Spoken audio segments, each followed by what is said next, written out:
આકાશવાણી અમદાવાદ વડોદરા પ્રાદેશિક સમાચાર સિમ્પલ ઠક્કર વાંચે છે. સૌપ્રથમ મુખ્ય સમાચાર. મુખ્યમંત્રી વિજય રૂપાણીએ બાયડ ખાતેથી કિસાન સર્વોદય યોજનાના બીજા તબક્કાનો પ્રારંભ કરાવ્યો. રાજ્યની ગ્રાન્ટેડ માધ્યમિક અને ઉચ્ચતર માધ્યમિક શાળાઓના શિક્ષકોને ફાજલ તરીકેનું કાયમી રક્ષણ આપવાનો રાજ્ય સરકારનો નિર્ણય.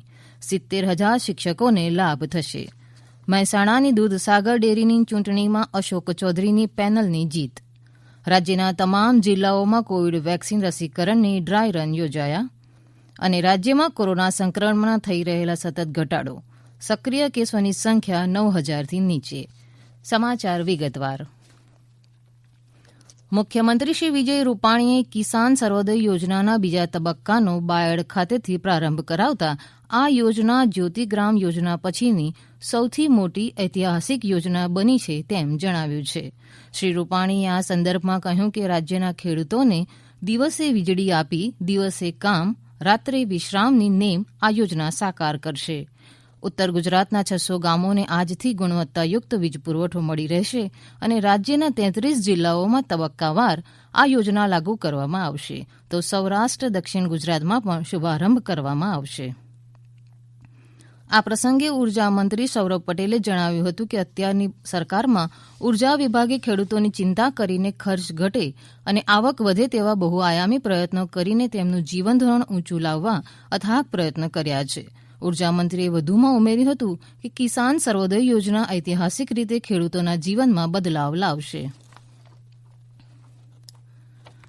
શિક્ષણ મંત્રી શ્રી ભૂપેન્દ્રસિંહ ચુડાસમાએ જણાવ્યું છે કે રાજ્યની અનુદાનિત માધ્યમિક અને ઉચ્ચતર માધ્યમિક શાળાના તમામ શિક્ષકો કર્મચારીઓને ફાજલ તરીકેનું કાયમી રક્ષણ આપવાનો રાજ્ય સરકારે નિર્ણય કર્યો છે.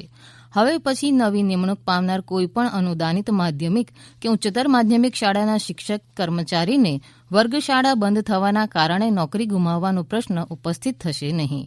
આ શિક્ષકો અને કર્મચારીઓ દ્વારા કરાયેલી રજૂઆતોને ધ્યાનમાં રાખીને રાજ્યના મુખ્યમંત્રીએ આ નિર્ણય લીધો છે. શિક્ષણ મંત્રીએ આ અંગે વધુ વિગત આપતા જણાવ્યું હતું કે બિનસરકારી અનુદાનિત માધ્યમિક અને ઉચ્ચતર માધ્યમિક શાળાઓમાં શિક્ષકોની ભરતી વર્ષ 2011થી કેન્દ્રીયકૃત રીતે મેરિટના આધારે કરવામાં આવે છે. સરકારી માધ્યમિક અને ઉચ્ચતર માધ્યમિક શાળાઓ અને અનુદાનિત માધ્યમિક અને ઉચ્ચતર માધ્યમિક શાળાઓમાં શિક્ષકોની ભરતી પ્રક્રિયા ટાટ પરીક્ષા લાયકાત પગાર ધોરણ તેમજ કામગીરી એક સમાન હોય આ નિર્ણય કરાયો છે. અનુદાનિત માધ્યમિક અને ઉચ્ચતર માધ્યમિક શાળાઓમાં નિમણૂક પામેલા શિક્ષકોને ફાજલનું રક્ષણ ન હોવાના કારણે નોકરી ગુમાવતા હોવાથી આવા શિક્ષકો સતત અસલામતીના ભય ઓથાર નીચે કામગીરી કરતા હોવાની તેની સીધી અસર શિક્ષણ કાર્યની ગુણવત્તા પર થતી હતી. આ નિર્ણયના પરિણામે શિક્ષણની ગુણવત્તા અને કામગીરી વધુ સુદૃઢ બનશે. મહેસાણાની દૂધસાગર ડેરીની ચૂંટણીમાં અશોક ચૌધરીની પેનલનો વિજય થયો છે. અમારા પ્રતિનિધિ જણાવે છે કે 5,600 કરોડનું ટર્નઓવર ધરાવતી દૂધસાગર ડેરીની ચૂંટણી રસાકસી પૂર્ણ રહી, જેમાં વિભાગ 1 થી 11 અને દૂધના જથ્થાની 4 કુલ મળી 15 બેઠકો માટે વર્ધમાન વિદ્યાલયમાં ચૂંટણી યોજાઈ હતી. ચૂંટણીમાં કુલ 41 ઉમેદવારો હતા તેમજ 1,129 મતદારો હતા. આમાંથી 1,119નું મતદાન થયું હતું એટલે કે 99.11% મતદાન નોંધાયું હતું. 2 પેનલોમાં આ ચૂંટણી હતી, જેમાં પરિવર્તન પેનલમાં અશોક ચૌધરી તો બીજી પેનલમાં વિપુલ ચૌધરી હતા. ખેરાલુ બેઠકના વિપુલ ચૌધરીએ જેલમાં રહીને ચૂંટણી લડી હતી. ચૂંટણીના પરિણામમાં અશોક ચૌધરીની પરિવર્તન પેનલને 13 સીટો, જેમાં કડી, કલોલ, ખેરાલુ, ચાણસ્મા, પાટણ, મહેસાણા, માણસા, વડનગર, સલાસણા, વિસનગર, ઊંઝા, સિદ્ધપુર અને સમી હારેજ બેઠકો પર વિજય થયો હતો તો વિપુલ ચૌધરીની વિકાસ પેનલને 2 સીટો પર વિજય થયો હતો. ખેરાલુની બેંક પરથી વિપુલ ચૌધરી 13 મતોથી હાર થઈ હતી અને અશોક ચૌધરીની પરિવર્તન પેનલનો 13 સીટની બહુમતીથી વિજય થયો હતો. રાજ્યના અનેક જિલ્લાઓમાં ગઈકાલે કોવિડ રસીના ડ્રાય રન યોજાયો હતો. અમદાવાદ સિવિલ હોસ્પિટલના 25 હેલ્થકેર વર્કરોમાં સિવિલ હોસ્પિટલના નિષ્ણાંત તબીબો અને અમદાવાદ મ્યુનિસિપલ કોર્પોરેશનની ટીમ દ્વારા ડ્રાય રન હાથ ધરાયો હતો.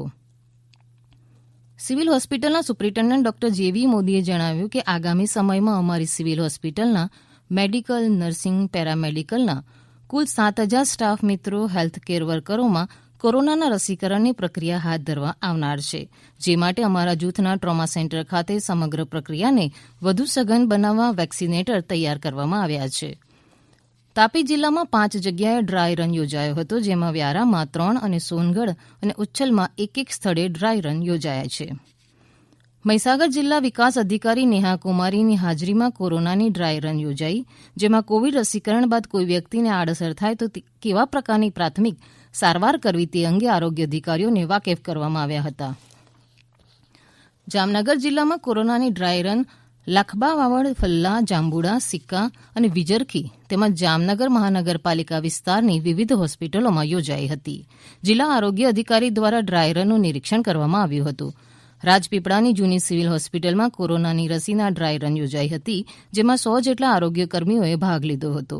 ડ્રાય રન અંતર્ગત રસીકરણના આયોજન, અમલીકરણ અને રિપોર્ટિંગની પ્રક્રિયા વચ્ચેના જોડાણનું પરીક્ષણ કરવામાં આવ્યું હતું. ડાંગ જિલ્લામાં ગઈકાલે સામૂહિક આરોગ્ય કેન્દ્ર સુબીર, પ્રાથમિક આરોગ્ય કેન્દ્ર વઘઈ, પ્રાથમિક આરોગ્ય કેન્દ્ર સાકરતાળ ખાતે ડ્રાય રન યોજાયું હતું. આ ઉપરાંત ગઈકાલે ગીર સોમનાથ, સુરેન્દ્રનગર, રાજકોટ, મહેસાણા, કચ્છ, મોરબી, સાબરકાંઠા, છોટાઉદેપુર, વડોદરા, પંચમહાલ, ભાવનગર અને નડિયાદ જિલ્લાઓમાં પણ કોરોના અંગેના ડ્રાય રન યોજવામાં આવી હતી. આ પ્રાદેશિક સમાચાર આપ આકાશવાણીના અમદાવાદ કેન્દ્ર પરથી સાંભળી રહ્યા છો. વધુ સમાચાર આ સંદેશ બાદ.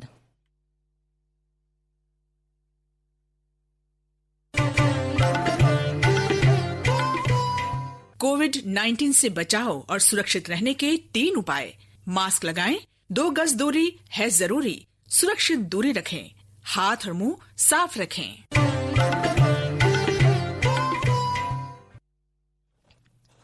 રાજ્યમાં કોરોના સંક્રમણમાં સતત ઘટાડો થઈ રહ્યો છે. ગઈકાલે રાજ્યમાં 655 નવા દર્દીઓ નોંધાયા છે.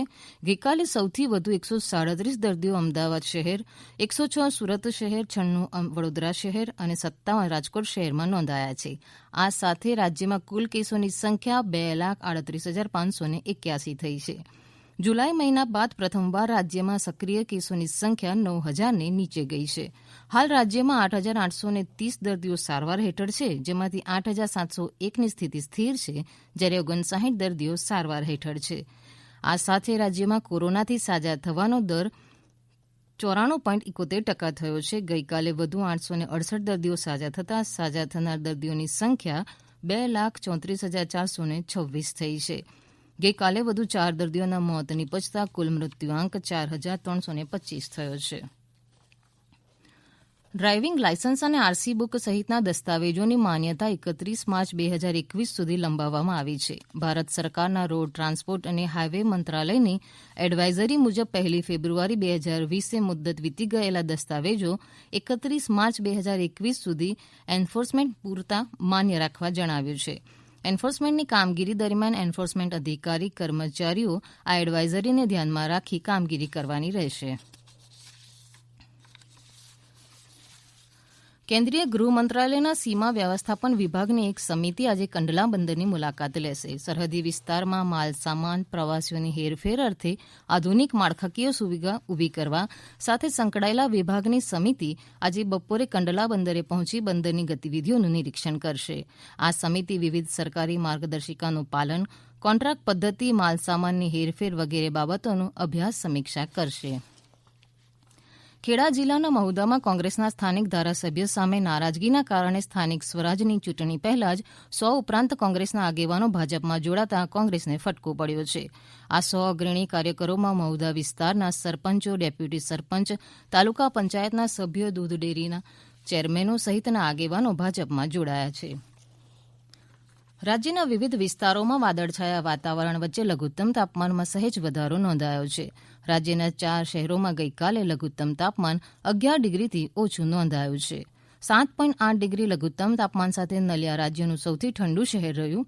આ સાથે પોરબંદરમાં લઘુત્તમ તાપમાન 9.6, કેશોદમાં 8.2, રાજકોટમાં 10.7, વલસાડમાં 11.5 અને અમદાવાદમાં 13.5 લઘુત્તમ તાપમાન નોંધાયું છે.